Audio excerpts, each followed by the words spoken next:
What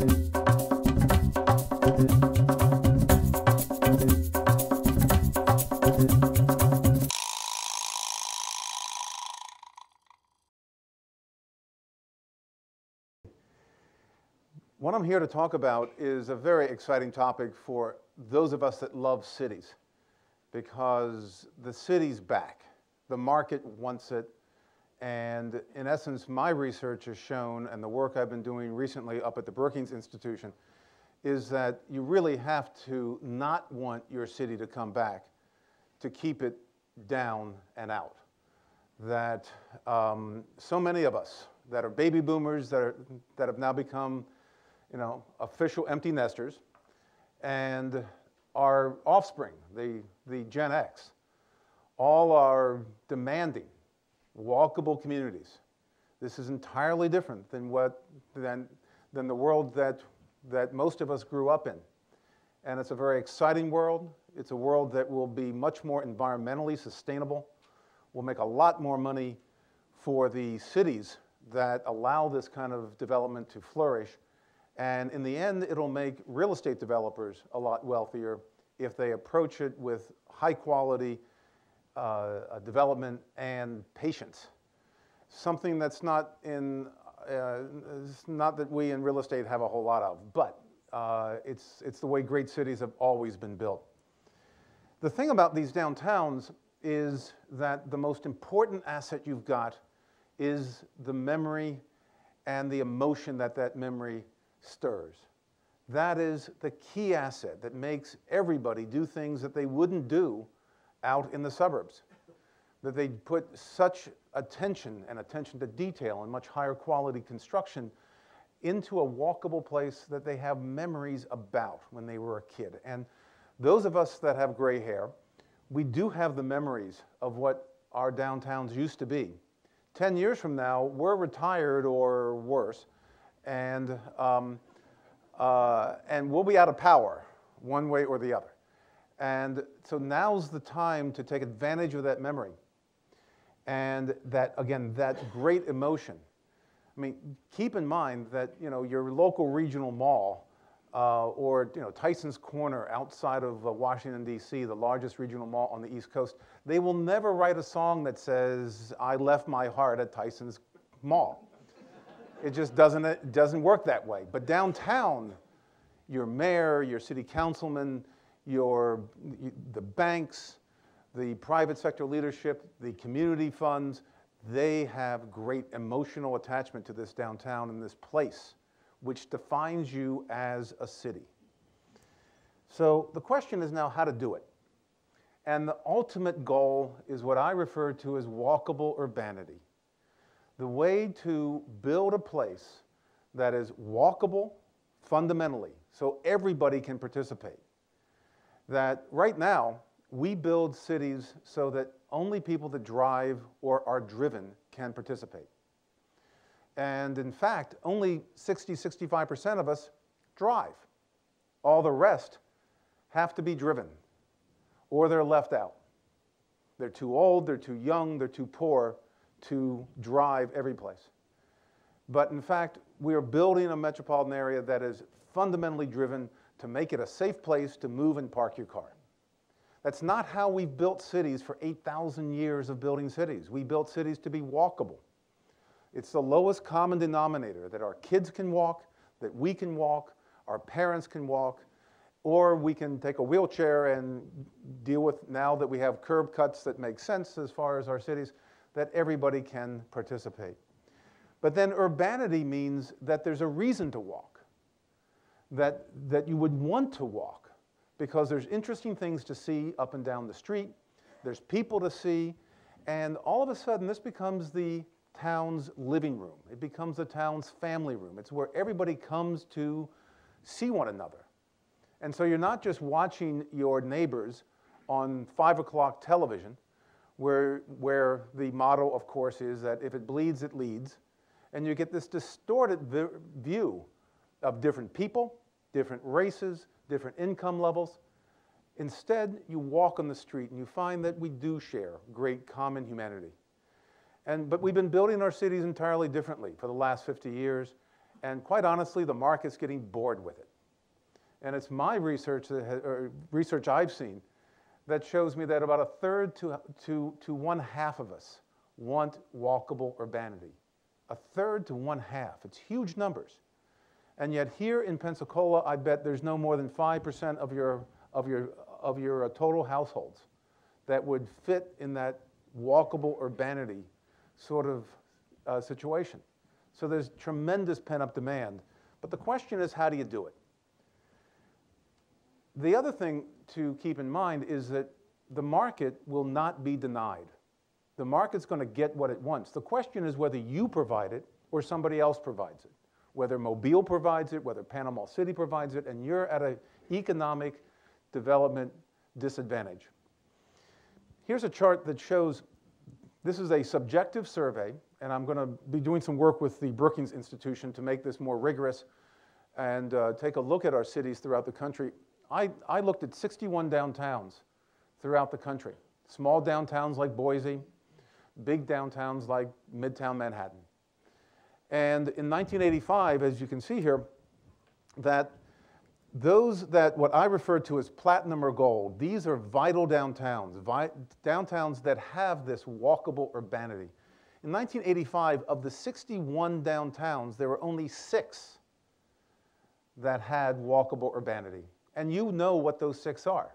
Midtown Manhattan, downtown Boston, downtown Chicago north of the river, downtown San Francisco, downtown Cambridge, and where I live, downtown Santa Fe. That's the reason I moved there, was to be in a walkable urban place. 6 of them out of 61, 10%. Today, there are 20 out of those 61 in just 20 years. A third of those downtowns, and then when you expand it to include those that I refer to as silver, that are places that are not quite at critical mass yet, but are certainly on their way, you've got basically 59% of those cities are either back or on their way back. Compare that to 20 years ago.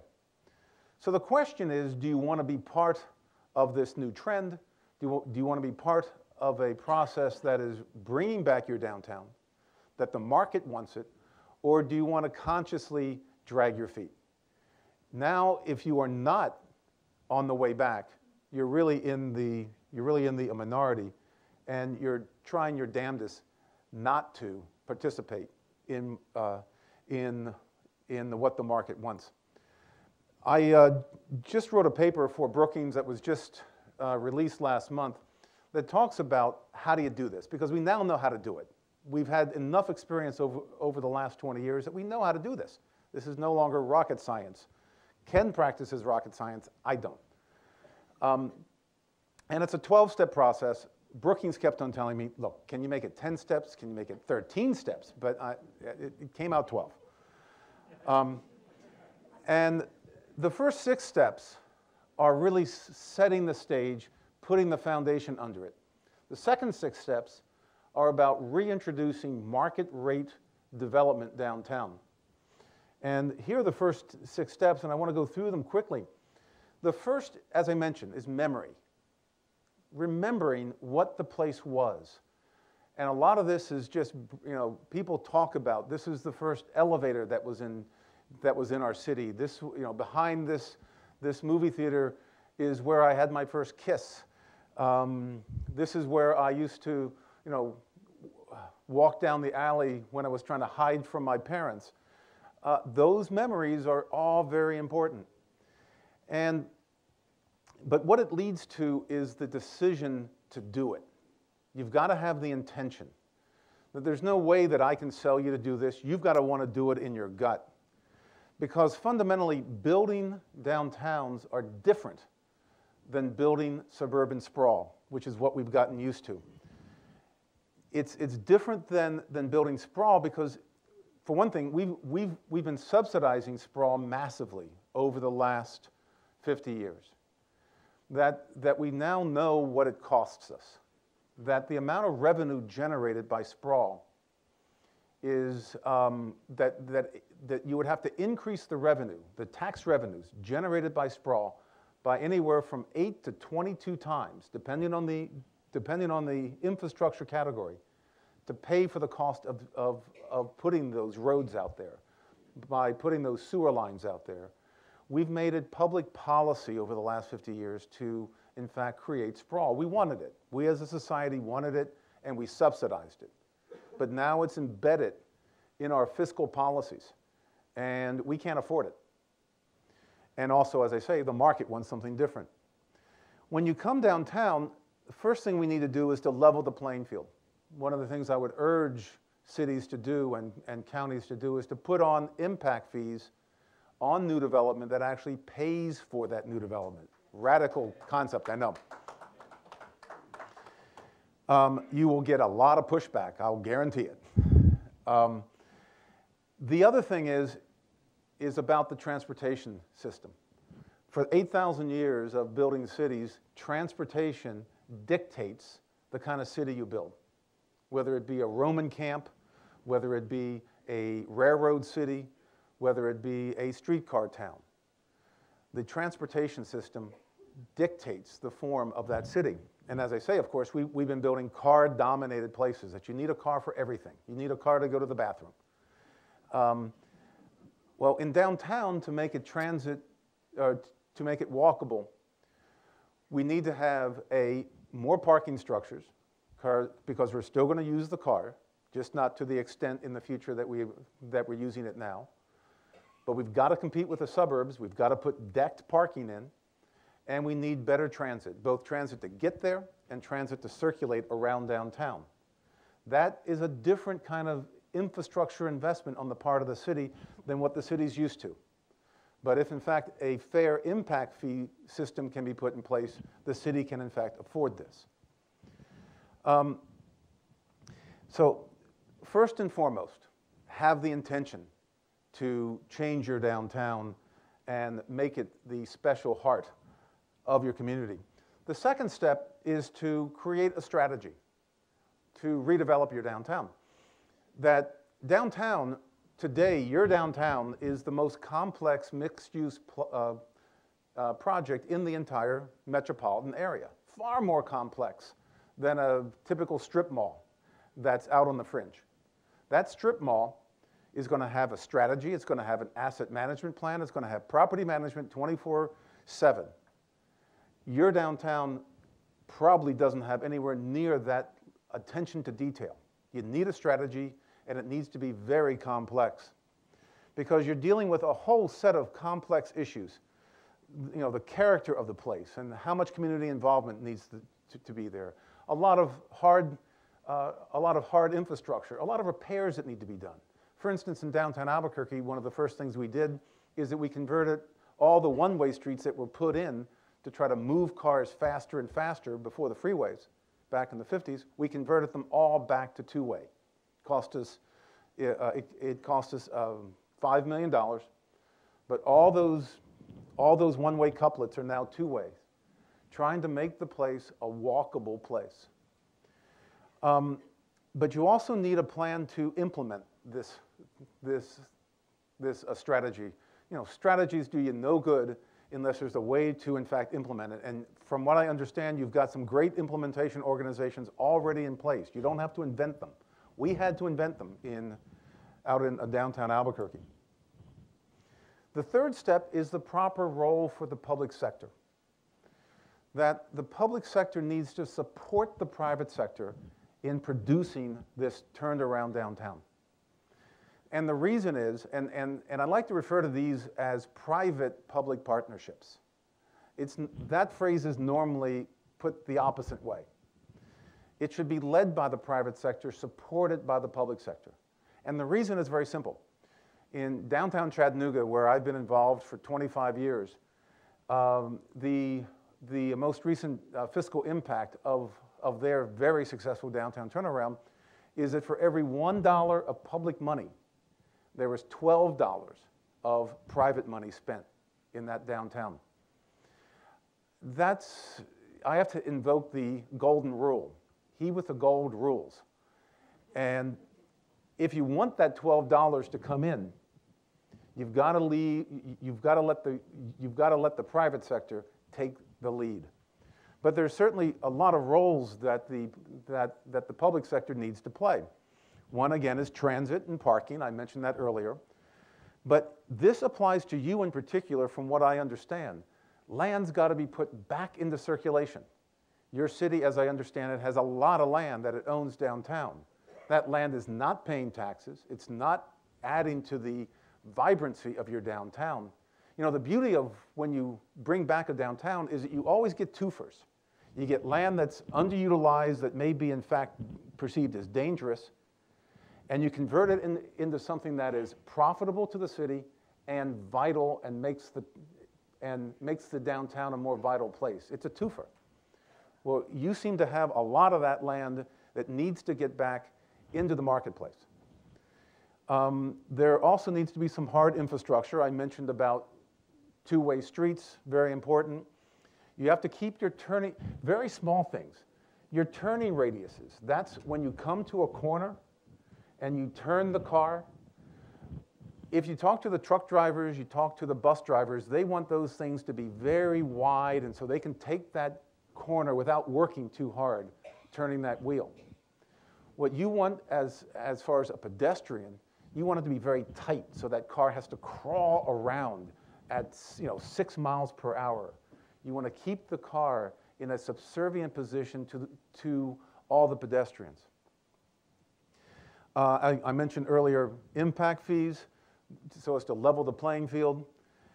Tax increment financing, you have that here in Florida. Tax increment financing is a fabulous way to to have the private sector property taxes in the future pay for infrastructure that you need now, such as the conversion of one-way streets to two-way and the rest. And then, as I mentioned, the private-public partnership, having the private sector take the lead. Because you may have enlightened leadership now, but I'll guarantee you the next mayor might not be so enlightened. The fourth thing is to make the right thing easy. Right now, one of the major drawbacks of developing this kind of walkable place is that it happens to be illegal. It's a bummer enough that it's hard to finance, and but to have it be illegal is kind of disheartening. As I say, I live in downtown Santa Fe. Downtown Santa Fe has one of the largest concentrations of specialty retail in the country. 650 shops, 9 of them are national. All the rest are mom and pop, all within walking distance. 200 restaurants, 200 art galleries, all this great, intense, walkable urbanity. If it burned down tomorrow, what's on the books, what is legal, is only strip retail. You could only build strip retail. And I'm going to bet that your zoning code also mandates strip retail, that walkable urbanity generally is illegal throughout the country. What we did in downtown Albuquerque is that we threw it out. We got rid of the zoning and started with a new overlay zone that made the right thing easy. And what we put in place, rather than all sorts of rules and regulations, we have 21 principles that your project has to comply with. My favorite principle is on one piece of paper, and it says that the front door must face the sidewalk. That's all it says. Then it has 3 pictures, one that's been crossed out to give you examples. And if your project abides by, if your project abides by those 21 principles, you get your building permit in 3 weeks administratively. We try to encourage the right thing to happen in the downtown. There's some other things that you can do that are more technical. The 2004 International Building Codes, a great code. I hope that your city has or will adopt it. New Jersey has a great historic rehab code that cuts the cost of rehabbing old buildings by about 40–50%. So those are some of the things that you can do to make this easier. And then there's the role of the nonprofits. Nonprofits are tremendous assets. And again, you've got a couple here that are good places to start. But one of the most important is to have a business improvement district in your downtown. The BIDs, there's about 1,200 of them throughout the country. They're very proven, and it's where we in the private sector raise our taxes on ourselves to provide funding to have safety ambassadors on the street, to make the downtown neater, cleaner, to promote the downtown, put on festivals. It's a tremendous way to bring life back to the city and make it feel a whole lot safer. Parking authorities, also a very important nonprofit to have. And it's not just parking for public sector parking, it's also private sector parking to better manage this asset. When you go to Europe, any town that you go to Europe in, they have two things that we don't have here that we could really copy. One is great signage that always says Centro, straight ahead, always pointing you to downtown. The second thing they have is that they manage their parking very well. And every time you come into Centro, you'll see a computer-generated sign in a town 20,000 people in size that'll have the 3 or 4 parking decks with the number of parking spaces available at that moment. And it keeps on changing. This is not high tech. It's been around for about 20 years. We just haven't adopted it in this country. And then a very, very, very important nonprofit to consider. And I'll come back and talk about this further because it needs more attention. One of the things that happens when you build great downtowns is that they go up in value tremendously. I mentioned earlier, about 1/3 to 50% of us want to live in walkable urbanity. You've got about 5% of your households in that condition. Adam Smith tells us that if you have a lot of pent-up demand and not much supply, prices go through the roof. There's an affordable housing crisis that's building as all these downtowns are coming back, and this needs to be addressed up front. But we'll come back and talk about that later. And then finally, the sixth thing that you might want to consider is what I refer to as a catalytic development company, a firm that attempts things that the rest of us in real estate don't understand how to do. Again, all of us in real estate are used to building sprawl. And now we're talking about mixed-use projects, pedestrian-oriented projects, much higher quality projects. It just kind of blows all of our circuits. So you might want to consider a short-term catalytic development company that will take above-market risks to put in place some projects to demonstrate to the rest of the real estate industry that this is something you can do. What it does is that it pushes the fast-forward button. It demonstrates the market support, but it's only in place for 5-7 years. Some of the things that a catalytic developer can do is it can get site control, and again, your city has a lot of land that could fit here. It needs to bring a capital base that's patient, that doesn't have to get in and out quickly. It's got a longer-term vision, and it really needs to accept much higher risks. There's a spectrum of catalytic developers in this country. We started with the community, various city community redevelopment agencies, such as in Los Angeles. Then we spun them off, similar to your agency here. The Center City Development Corporation in downtown San Diego is a public body but separated from politics. Chattanooga has a nonprofit catalytic development company, River City Development Corporation.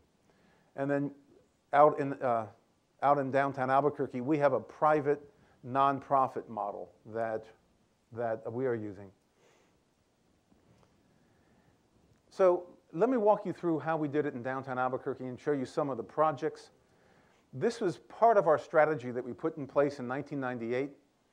And virtually everything except the arena is done. And the arena will hopefully be, Robert, the front page of the Albuquerque Journal today was talking about the county possibly backing the arena to get the arena to be built. We put in place this overlay zone. We threw out the zoning, put in place this very simple code. We converted our one-way streets to two-ways. We put in place a BID for downtown. In fact, we had to go to the state legislature, make it legal, and then we put it in place in downtown. The city put up $25 million of parking decks. We started this Catalytic Developer, which is what Robert and my firm is. And again, we're trying to get this arena. So there's a whole series of different things. The thing about a strategy for downtown is it's very complex. And this is just the tip of the iceberg of what we put in place. One of the things that we've put in place is a new design approach. This is a 12-block redevelopment district that our company controls. And one of the things about retail distribution in this country that you have to just accept, you may not like it, but you got to accept it, is that it's gone to bigger and bigger boxes. Well, we did a lot of market studies to try to figure out what the market wanted downtown. And one thing that they wanted was a movie theater. And there's pent-up demand for a major movie theater. Well, movie theater they come in big boxes. And we worked with a national movie theater chain to put a 50,000 square foot, 14-screen movie theater. But it was not to be built outstanding in its field like most big boxes. What we did is we buried it in the middle of this block, this golden piece here. Inside there is the movie theater. The only thing you see of it is this 2-story glass entrance. And around it, we put 7 individually designed buildings with retail on the ground floor, office up above, to completely hide it. And this is what it looks like today, where this is the only thing you see of this movie theater. And then there's a restaurant here. This is the Brazilian a restaurant, 3rd highest grossing restaurant in the entire state. Over here is the Sushi King.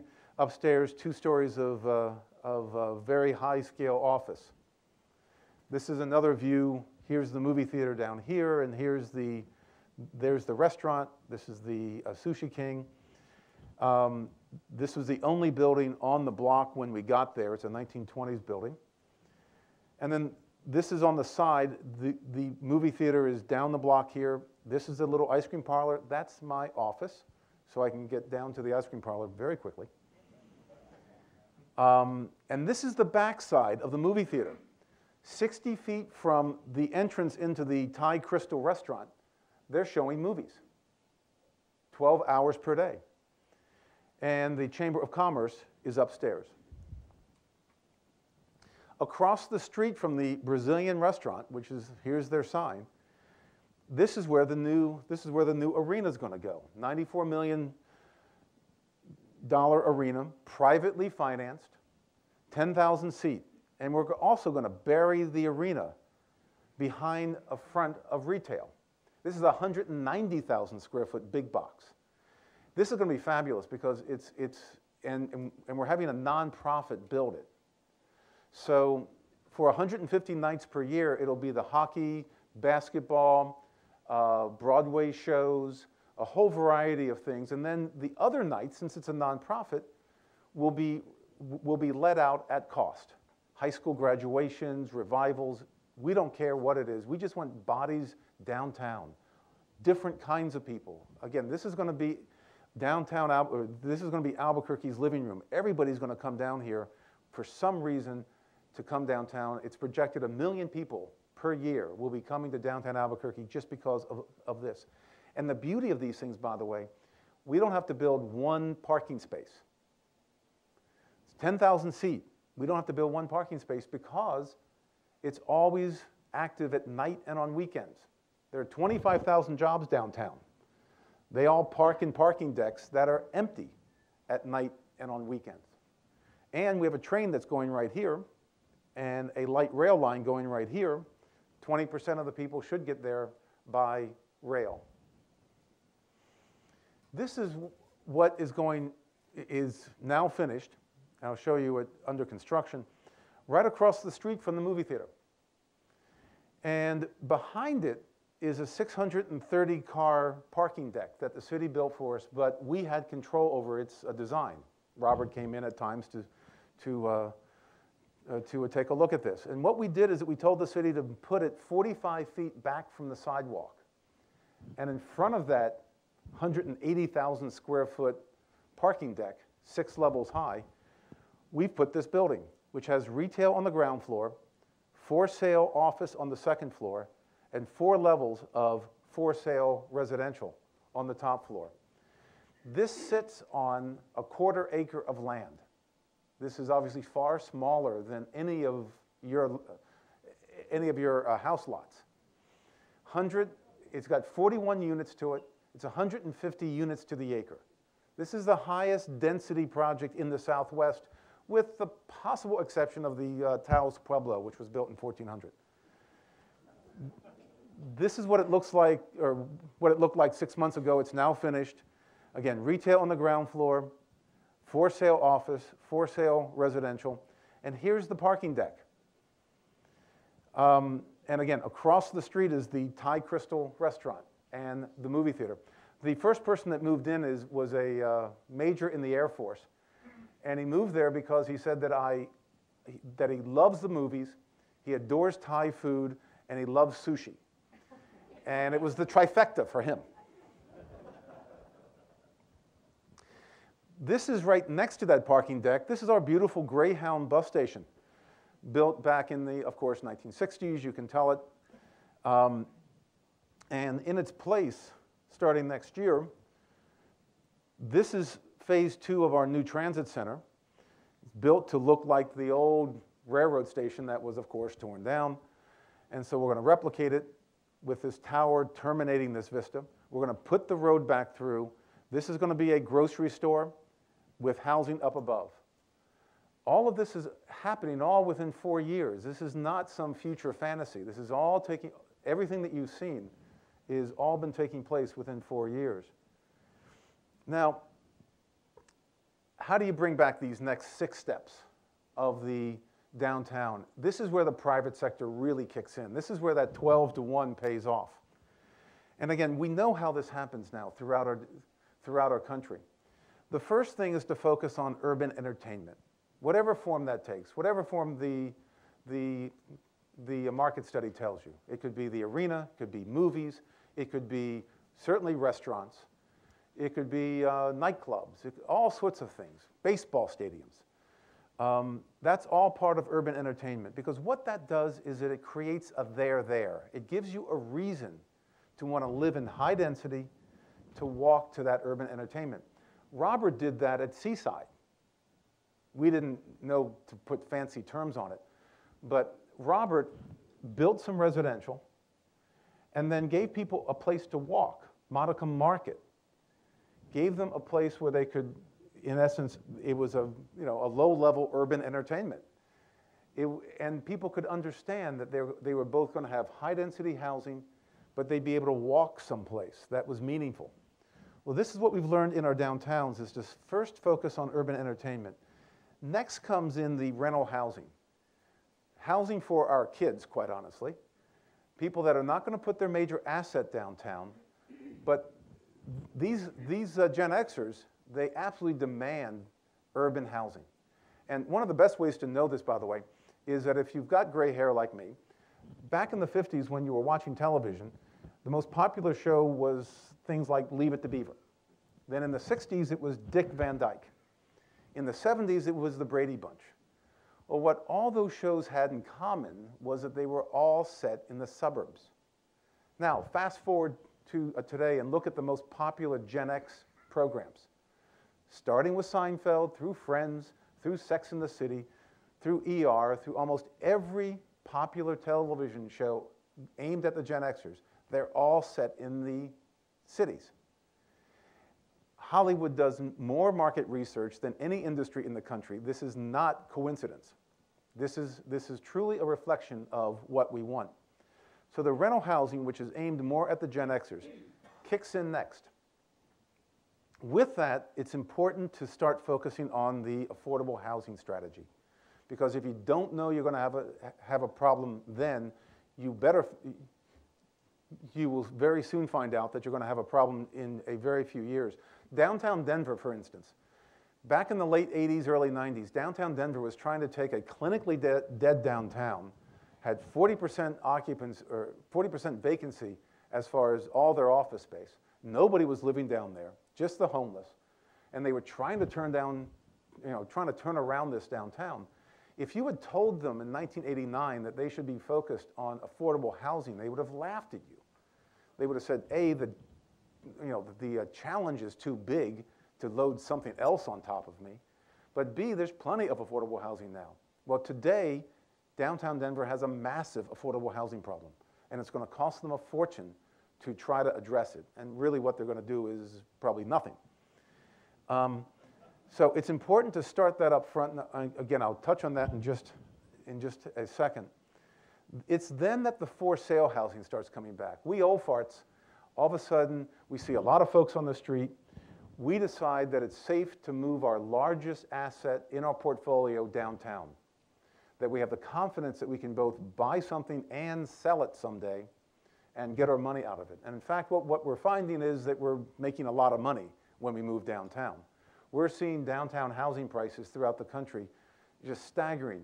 5 years ago, downtown Washington, D.C., around DuPont Circle, you could buy any townhouse for about $150 per square foot. Today, it's $500 per square foot, much faster than the suburban market. Once you have the rooftops downtown, only then do you get the sacred grocery store that we all want to see downtown, but they only come once there's rooftops. And then finally, what happens last is you get more jobs downtown. The offices then come back. The reason? The people who make decisions about where office space goes live in the for sale housing. They have to move in first, and then they say, I'd like to move my office within walking distance. So that's what we know about how these downtowns come back over the last 10, 20 years. So how do they work financially? The red line, the bottom axis is time, over 20 years in this case, and the vertical axis is value created, or cash flow. The red line is pretty much how suburban sprawl works. We build developments to throw them away out in the suburbs. We build them cheaply because we don't believe that demand's going to be there, because sprawl's going to keep on pushing demand further and further out. In this country, for every 1% population growth, we use between 8 and 15% more land. It's this geometric increase in land use consumption. And we just never believe that any one spot is going to be worth anything 7 to 10 years out, so we build something cheap that we can throw away in 7 to 10 years, or we can go through the cycle again if sprawl didn't move further out. In downtowns, walkable places, the blue line is what we've come to understand. That's what Robert's seen at Seaside. That's what all of our downtowns experience. Because we build higher quality products up front, it doesn't financially perform quite as well. But once the downtown takes off, the financial returns go through the roof. And that's why the highest values per square foot are downtown. But the downside of that is, of course, we also call it gentrification. This is gentrification, where prices become the highest in the metropolitan area. And again, this is why we need to deal with the affordable housing. Because you see, in downtown, things happen differently. Downtown, more is better. More people on the street means more excitement, means more sales, means higher values, means more people on the street, and you get this upward spiral happening. That's why Midtown Manhattan sells houses for $2,500 per square foot. That's why DuPont Circle sells it for $500 per square foot. It's because more is better. More excitement leads to more activity. It's just the opposite of the suburbs. The suburbs, more is less. You have more traffic, you have more congestion, you have more pollution, you have less open space as you have more development. So they go in two separate directions. And so the financial model for downtown is this: more is better. And that's where the great property taxes, as far as the increase, that's how that happens. And that's how the land values keep on going up. And that's, again, why we need to deal with dealing with affordable housing. What we're doing in downtown Albuquerque is what we call the Albuquerque Civic Trust. And it was really sparked by this New Yorker cartoon, and if you can't see it, at the bottom it says, "It was an artist's loft, now it's a lawyer's loft." Classic problem. It's a nice problem to have, though, because this lawyer makes a lot of money and paid a lot of money for this unit. The question is, can we latch on to those rising values? And what we're proposing to do, what we are doing in downtown Albuquerque, is this concept that we call value latching. We're working with the Ford Foundation, working with the Enterprise Foundation, whereby as gentrification takes place, a piece of it, once you generate more profits and more money than you thought you were going to, you then peel off the top portion of it, 20, 40% of the cash flow, after you hit that certain point. And that money goes to the Downtown Albuquerque Civic Trust, which builds affordable housing and tries to keep some affordable commercial space. What we've done, for instance, with that theater block that I showed you earlier, it's going to produce about $2 million of surplus cash flow that we as a company have given to the Civic Trust. It doesn't hurt us up front. It wasn't a tax back here in the early years. But from year 6 through year 20, we're going to generate about $2 million of extra money that's going to go to the Civic Trust. The Civic Trust, in turn, is going to borrow money now, right now, that will be invested in affordable housing now, before prices go through the roof. What this does is that the social equity advocates, the affordable housing folks, they get more money as more and more middle class and upper middle class folks move downtown. It's an income transfer mechanism. And this is a way that we can maintain the diversity of our downtowns, because people that want to move downtown, I find, want the diversity. They don't want to move into a golden ghetto. That's what the guard-gated communities are for out in the suburbs. In downtown, you want the diversity. You want the funky retail. You want housing for workers downtown. And this is one possible way that we can make it happen. This is just an experiment right now. As I say, we're working with Ford Foundation and working with the Enterprise Foundation to see if this can actually work. But it's a way that gentrification can pay for affordable housing. So can it work here? That's obviously a question only you can answer. The market wants it. The question is, do you in fact have the intention, and plumb the depths of your memory to see if you in fact have those special memories of what the downtown used to be like. But then it's all up to leadership. It's whether you from a private point of view are willing to convince, cajole, force, beat up your public sector leaders to provide the support necessary that only the public sector can do, but it's really a private sector initiative. It's up to you in the private sector to see if this is something, because the market wants it, and the only question is whether you can provide it. The paper that I talked about with the Brookings institutions on my website, and also there's a paper there called Taming Gentrification, which talks about the Civic Trust and how value latching can have gentrification pay for affordable housing. It really is such an exciting time right now for those of us that care about our cities. 20 years ago, this kind of a talk would be snickered at, that it's yet another well-intentioned person talking about how it would be great to bring back our collapsing downtowns. Well, in fact, if you don't bring back your downtown, you're going to be economically at a disadvantage. And besides, it's a lot of fun. Thank you very much.